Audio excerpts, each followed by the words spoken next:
Greetings, members one and all of the Salivation Nation. Some of you may remember a few days ago I posted a video about how to turn copper into gold.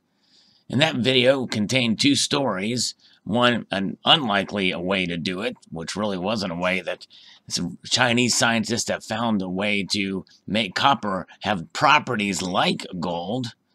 But the more realistic way is to get a lot of gold through a very small Lincoln cent that a teenager found back in 1947. That's right, he's recently put it up for auction, and I discussed that in a prior video. Well, the results of that auction are here.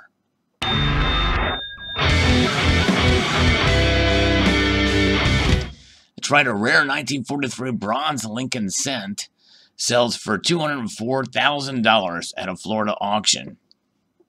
And this looks like it's from Heritage Auctions here. And so we'll get into this. This is from the Orlando Sentinel. A rare 1943 bronze Lincoln penny. And really, I should have said cent there because they're technically not called pennies in the United States. Has sold for more than $200,000 at a Florida auction. Heritage Auctions says more than 30 people bid on the rare coin Thursday night. Only 10 to 15 of these cents, mistakenly minted in bronze instead of steel, are believed to exist. They were made at a time when bronze and copper were being saved to fill metal shortages during World War II. The auction house says that Don Lutez found the penny of the cent in his pocket as a teenager in 1947 after getting some change at his Massachusetts high school cafeteria, and held it ever since. Lutez died in September. He directed all the proceeds from the sale to be donated to the Berkshire Atheneum at the Public Library in Pittsfield, Massachusetts, which is news to me, which also negates turning it into gold. Copper cents from that year typically don't look very different from the coin as it appears today, but it does have a different look from the coins manufactured in 1943. That year, the 1 cent coin was supposed to be struck in steel, so as to preserve copper for more high-priority uses during World War II. Copper, jacket, and lead, right? That's what we should be stacking as well. Some copper left over from pennies past managed to make its way into the presses, resulting in coins struck with the wrong material.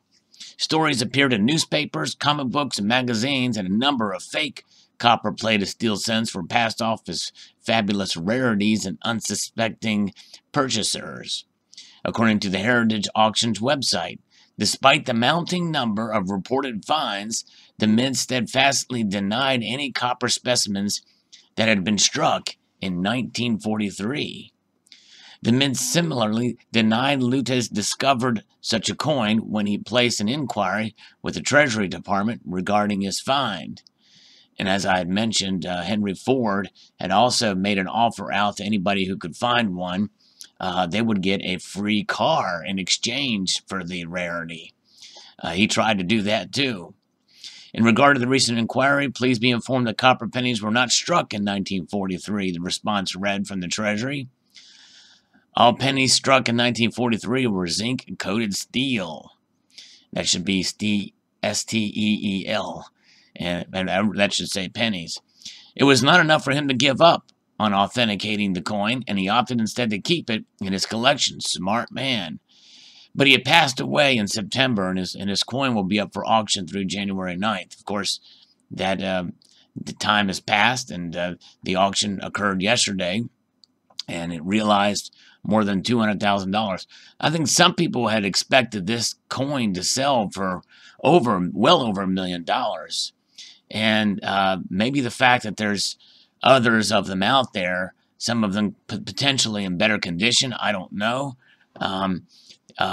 means that there wasn't as much demand for this particular coin. But still, $204,000 is quite a lot of money, for sure. And boy, I'd take it.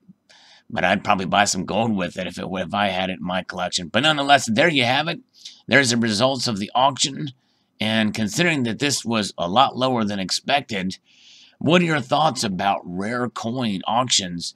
And do you think that people aren't as interested as they once were? I did hear about this, or at least about the pending auction, on mainstream media news sources. So it's still somewhat making news, but probably no more excitement about it from the general public than there would have been probably 10, 12, or 20 years ago. Post your thoughts below. I'd like to extend a multitude of gratitude to y'all for watching, and encourage you to please rate, comment, and subscribe.